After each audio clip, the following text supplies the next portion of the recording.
semua, sekali lagi. Tapi hari ini saya akan bercakap dalam bahasa Inggeris lah ya.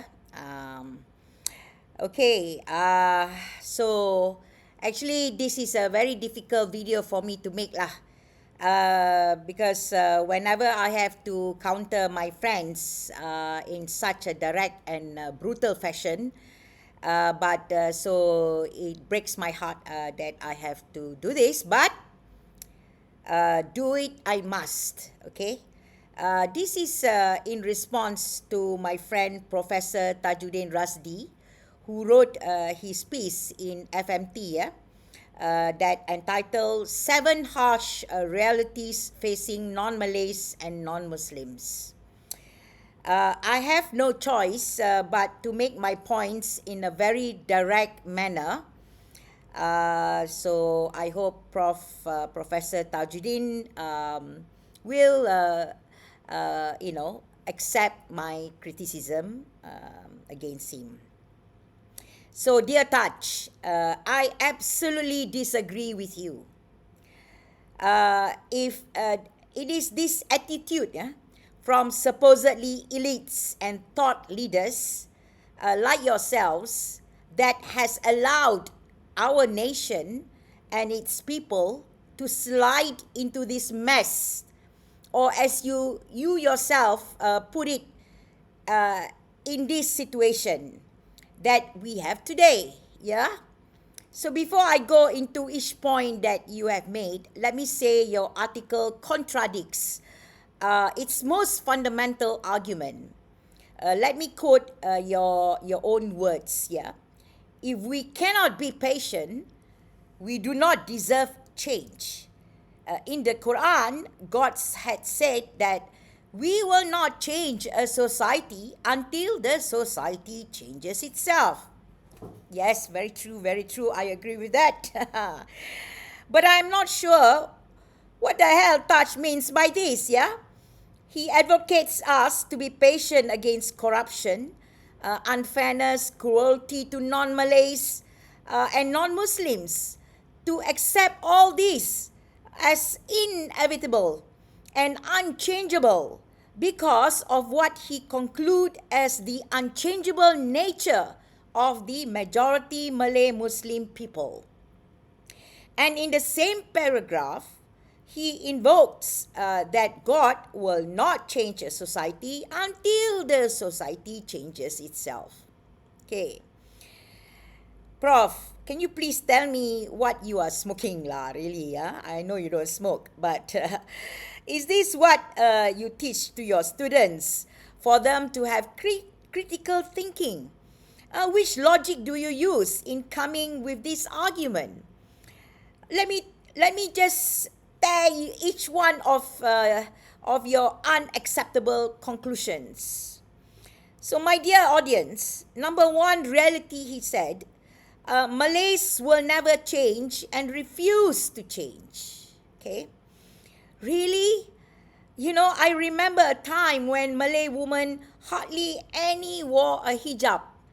I remember a time when there was hardly a sekolah tahfiz or Malay parents wanting their children to be put into tahfiz dorms, to later only to be found that their kids have been abused, bullied, or sodomized, or worse, end up dead. Okay? We have sekolah agama, but not this tahfiz school lah. Not as many as what we have today. Taj, Malays change. Malays do change, and Malays can be changed.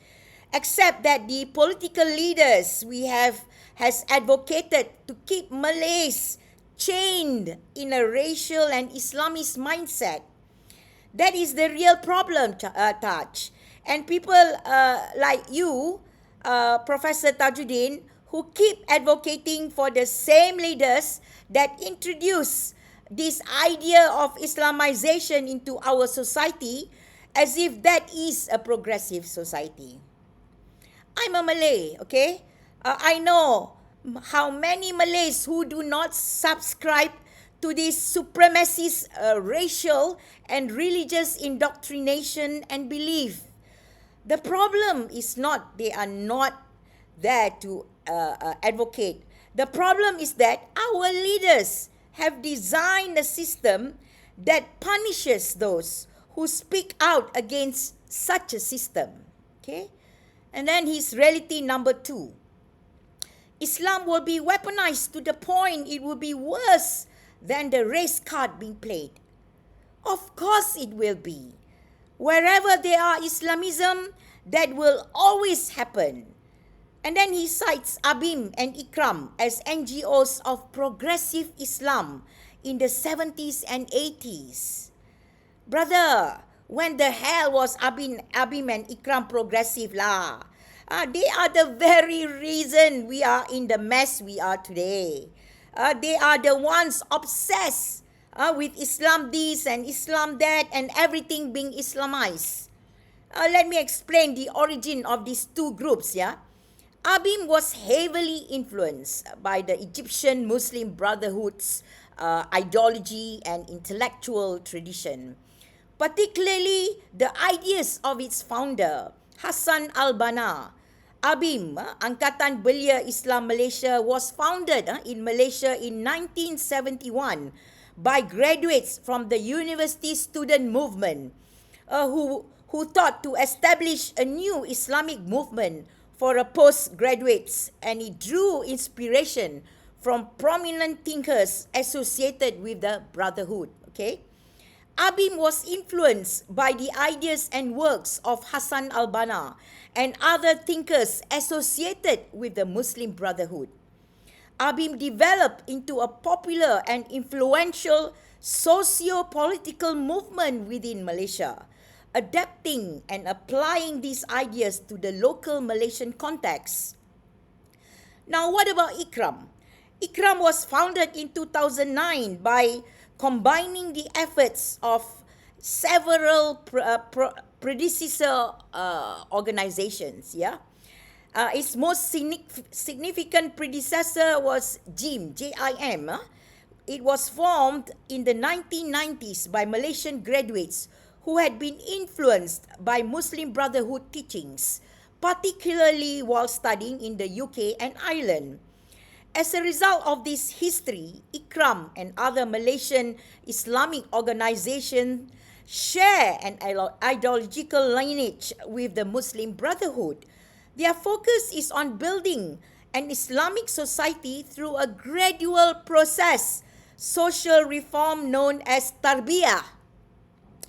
While sharing an ideological foundation, these Malaysian groups have developed different political strategies and affiliations. Some have entered mainstream politics. Though IKRAM is only an NGO, many of its leaders have been involved in or have close ties to Malaysian political parties that share a similar Islamist approach. This connection further illustrates its ideological link to a broader Islamist network. So who is this Muslim Brotherhood? Muslim Brotherhood is a transnational Sunni Islamist organization founded in Egypt in 1928 by Hassan al-Banna that seeks to establish societies ruled by Islamic Sharia law, united under a single caliphate.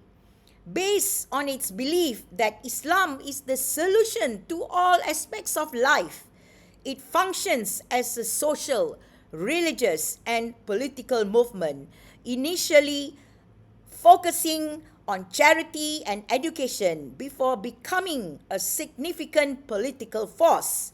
And although has a history of both political participation and advocating for non-violent Islamism, it has also been associated with differing interpretations of Sharia and the use of force by splinter groups. So Malaysia is widely considered a secular country by its own government, judiciary, and legal bodies.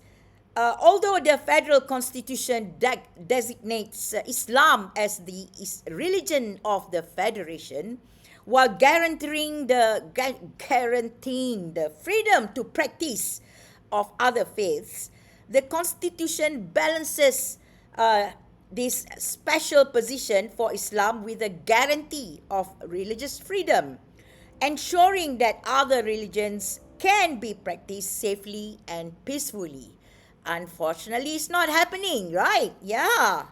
Why is that? One has to think about it. Even the Reid Commission's report, for the 1957 Constitution, which established the framework for Malaysia, stated that there would be no hindrance on the practice of other religions. The British government in 1957 white paper confirmed that Malaya would be a secular state. So when Sabah and Sarawak joined Malaya, that is the basis of Malaysia. They join that it will remain as a secular state. Okay, we should not allow any religion to have influence in our policies and law. Okay, I believe religion should be left alone to its believers. A government should govern what is best for all its citizens, no matter what race and what faith they have or they have not. Many people do not understand what is really an Islamic government. Yeah, please check out this Islamicity index. You can Google it. I will give you the link in my video. Okay, below. Look at where all the, and you want to see what countries are more Islamic in their governance. Look at where all these purported Islamic countries are. The latest indexes they have, the 2024 list, put Malaysia at number 41. Then even Singapore listed as number 25. Don't mention about these so-called Islamic countries. Look at where they are. Okay? They and people like you, Taj, that was the catalyst in turning our Malay society into an Islamist obsessed population, and the understanding of what Islam is all about. Okay, then reality number 3, he puts, machinery of government will always be skewed for the Malays. Well, if nothing changes, it will absolutely be. If people like you continues advocating patience and accepting this as reality, then nothing changes. Okay? To quote, forget about finding out the truth about Teo Beng Hock's death and the disappearance of Amrit Mat and Pastor Raymond Koh. None of these cases will never be resolved because perhaps there was no will to begin with. That is the reality. Also, good luck finding Indira Gandhi's daughter. There is no will or that too lah. So can you guys imagine being an apologist for this reality, that we as Malaysians, yes, we are Malaysians, yeah, must accept these injustices as a reality we cannot change. Sorry, Taj, I don't and cannot accept this. The fact that Professor Tajuddin believes that everyday Malays accept, even advocates such injustices is totally unacceptable to me. The average Malays I know are decent human beings. They do not want to see this. They struggle with their daily lives, okay? The people you interact in social media and your circles touch, are not your average Malays lah, okay? Go out of your ivory tower and mix around. Malays will go out of their way to help non-Malays. But what has happened is that the leadership, our leadership, and the system has clamped shut our voices or any voices of discontent for justice in the Malay community. Once it goes against the government or any powers that be, including the powerful religious authorities. That is the problem. Okay? And the reality number 4, living with compromise. My answer is, what compromise? We are the way we are today because we have compromised with the extremists, the Islamophasis, as if they are progressive. And we have compromised with the corrupt. It is time Malaysians stop compromising. And to quote Taj again, we Malaysians must stomach this and not sulk and cry while our heroes work with politicians with history of corruption, race baiting, and religious extremism. What heroes? Which heroes? Give me a break, lah, Taj, Heroes who do work with the corrupt, racist, and extremists? You must be mad. Sorry to say that, Taj, but yes, you must be mad. I guess by this logic, we should all have worked, with the Japanese occupiers in World War II, and Lincoln should have worked with the slavers in the South, So I say, throw out everyone that is compromised in one way or another. Do it again and again until we clean ourselves of their shit, okay? And reality number 5, we must be patient. Yeah, this is such a doozy thing, okay? We have been patient for 40 years, Taj, at least since the Abinization of our politics took over. Look at what it has brought us. Every year it gets worse, okay? Until we destroy the very system that allow or the radicalization of our society and rid ourselves of these leaders, the society will not change, okay? The heroes we are looking for are not out there, okay? The heroes are in us, okay? We have to be our own heroes, no one is coming to save us, people. We have to save our own selves, really. And that is where our power lies during election, okay? And the reality number 6, there should no longer be unrestricted freedom of speech. Wow. I don't know whether is this a joke or what, okay? But since when has there been an unrestricted freedom of speech in this country? When? It has always been a one-way street. Just look at the comments made by some so-called celebrity preachers, demeaning other faiths and its followers. Any action against them? None. Okay, but now look at Andrew Chong, the ex-COO of Burger Lab, and many others. What has been done to him? Okay, now, Professor Taj, please lah. You use Akmal as an example. I know he has the right to his freedom of speech, of course. No one will be against it. But the problem with him, he went further than his freedom of speech allowed him. He was inciting hate towards the non-Malays and bullying. Okay, this is not free speech, Prof. Okay, understand the difference. A wise man once said, if you want to know who is your oppressor, okay, just look for the person you cannot criticize.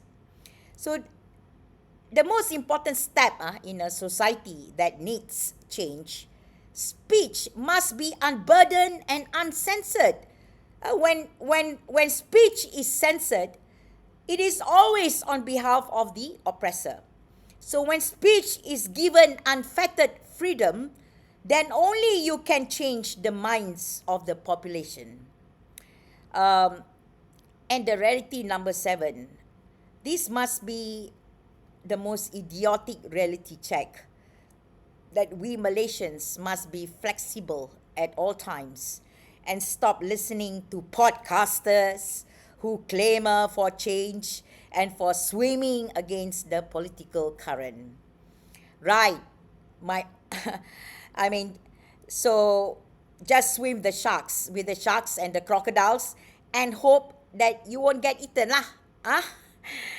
Sorry to say, Taj, your article and its implications and its conclusions are the very reason people all around the world who do not want to have anything to do with Islam or Muslims. And Taj, you have absolutely proven the point why Islamophobia exists. Okay. So I think I have enough of responding to nonsense in one day. Thank you very much, guys.